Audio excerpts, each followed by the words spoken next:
Transportation security officers have reached what their union calls a groundbreaking bargaining agreement with the TSA. It covers everything from uniforms to airport safety itself. We get details now from the president of Council 100 of the American Federation of Government Employees, Hydrick Thomas. Mr. Thomas, good to have you with us. It's good to be here.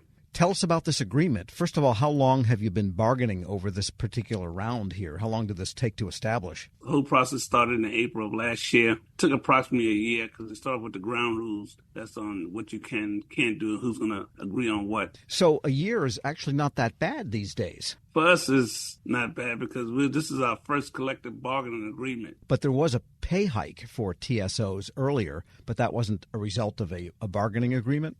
No, that was a result of DHS secretary. I had a conversation with the TSA administrator that the TSA employees should be making more money. So I guess they went to Congress with that. All right. So now you have the money and now you have the contract. What are some of the most important provisions you feel are in this? It's a process of the grievance. The disciplinary actions that they've been in the past, employees had no real rights to defend themselves against unfair disciplinary actions brought against them. And what do they have now? How does the process work? The process now is where you have to go to SPP. That's a federal grievance process you can take it through. Before, we only took it through TSA. It was like, how you say, the judge and the jury, and they decide on what type of discipline and what punishment you will receive for what they allege that you committed. What are the kinds of things that tended to happen a lot with respect to TSOs? I'm going to use the example that I dealt with, where, incidents happened on the checkpoint, prohibited items came in, supervisor writes statements saying that they turned the checkpoint over to BUE, and next thing you know, the BUE says, well, I can't write a statement because I wasn't in charge. They said, well, the supervisor wrote a statement that you was. So the BUE refused to write the statement because he was on the lane. Next thing you know, the BUE get a 3-day suspension. It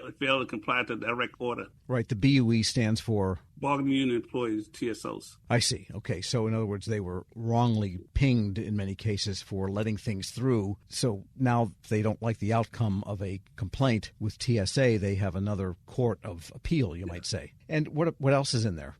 We have the uniform allowance, which, is to give us $425. Plus, they give you 3 replacements. But then they're selling the jacket online for $300. So you have $100 left to buy shirts and pants. The pants now is $117 for a pair of cargo pants, which in the past it might have been $69. See, because they're saying everything had to be American made, but they don't give you American money to buy the American made items.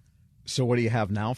We have approximately $600 that we can spend on a uniform company that they deal with, and we also get 2 replacement uniforms. And that's every year? Yes, once a year, yes. A few years ago, there was a problem with the uniforms because the material was scratchy. Have they fixed that? Yes, because some people, certain garments like the shirts, certain people can't wear polyester blend. They have to wear 100% cotton. So, cotton is a little bit more expensive. So they have to basically order those uniforms for those employees, which, they comply. They get them a certain amount, but they don't get no extra money to buy the material that their body can withstand. So now there is enough money then allowed per TSO per year to cover the cost of these more expensive types of uniforms. Yes, it is. Do they wear out pretty fast? They try some new material. They give it to the union. I represent us because we have a uniform committee. They get to wear the pants. Some people say they fade out too quick. Like if you wash them because they're washable. So now they're trying a new one, and hopefully that one can work. They give you enough money. You can buy enough uniforms to basically have for the year. Right. You want to look sharp. You definitely do.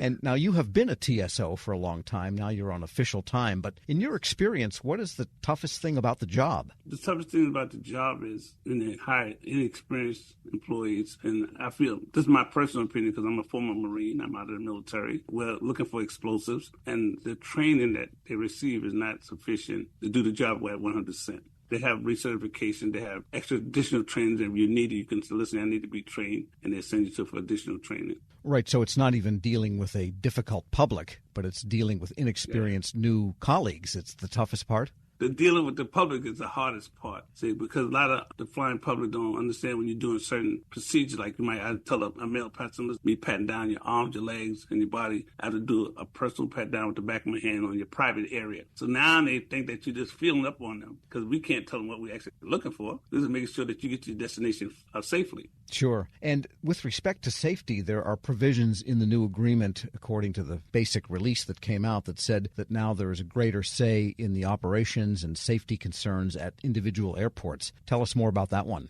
Yes, now you have the right to go to the what they call a federal safety director of each airport to have one. If you have a concern about the procedures on safety, you can have a sit down with them and discuss it, and they investigate and look into it, and then they make changes to the headquarters. So before that, you did not have access to the federal safety director. We had no say so in how the procedures actually was conducted. We just did what we was told to do. Can you think of a particular case in which an officer might have had a better idea for improving safety? Because every airport's laid out differently. Yes, like sometimes they come up with a procedure. Okay, in the middle of the day, they tell you, okay, we have a new procedure. We want you to start sliding down the side of the leg or whatever. So the officer will know, okay, well, when am I going to get trained? Because you brought this into effect like instantly, and now we haven't really been trained. So then they stop and they start training their workers. So they've been really good across the country as far as they will go back and they will retrain and give everybody input on what you think and how it should be done. Sure. Final decision made from headquarters, though. Well, always, right? That's life in Washington, I suppose.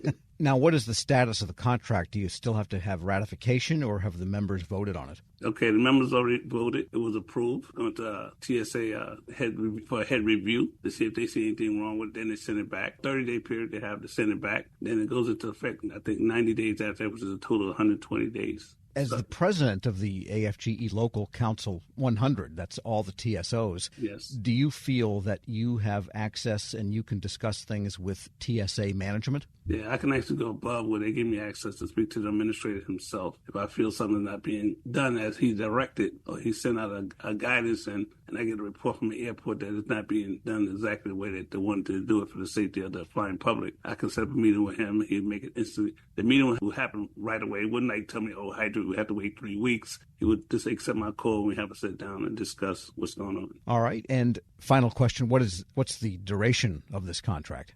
We have a 7-year contract. This is the first contract we had passed. It was called a limited contract, where the administrator would determine what we can bargain on.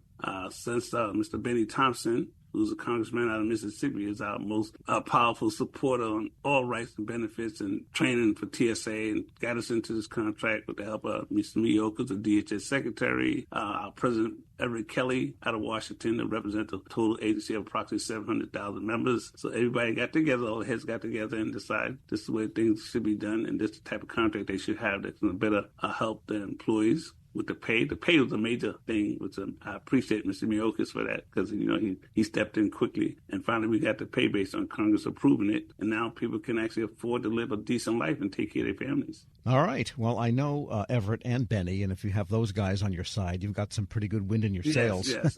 Hydrick Thomas is president of Council 100 of the American Federation of Government Employees, which represents TSOs. Thanks so much for joining me. Thank you for having me. You have a nice and safe day, sir. And we'll post this interview at federalnewsnetwork.com/Federal Drive. Travel with the Federal Drive. Subscribe wherever you get your podcasts.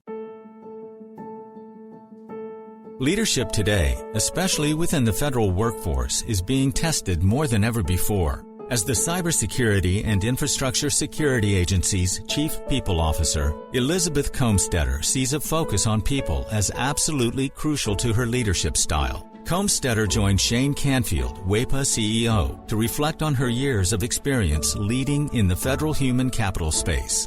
Hello, and welcome to the Lessons in Leadership podcast. I'm your host, Shane Canfield, CEO of WEPA. Today I'm joined by Dr. Elizabeth Comstetter, Chief People Officer at the Cybersecurity and Infrastructure Security Agency. Elizabeth, welcome. Thank you. Great to be here. In your current position at CISA, one of your responsibilities is ensuring a people-first culture. Explain what that is, and what's the role of leadership in creating and shaping that culture?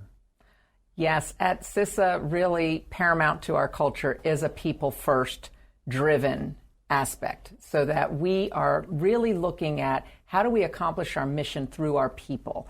And in order to do that, we really value our people. We want them to feel empowered and supported and respected, and also that their managers care about them. So well-being is important. Psychological safety in the workplace is important, so that all voices and ideas are heard. So I like to call it our North Star. Having a people-first culture really starts with the people in order to get our incredibly difficult mission accomplished. In terms of leadership, which is a great question, I think we all know that culture is really driven by leadership and the behaviors that we allow and we reinforce in our leaders. So we really work at making sure that our leaders are bringing out the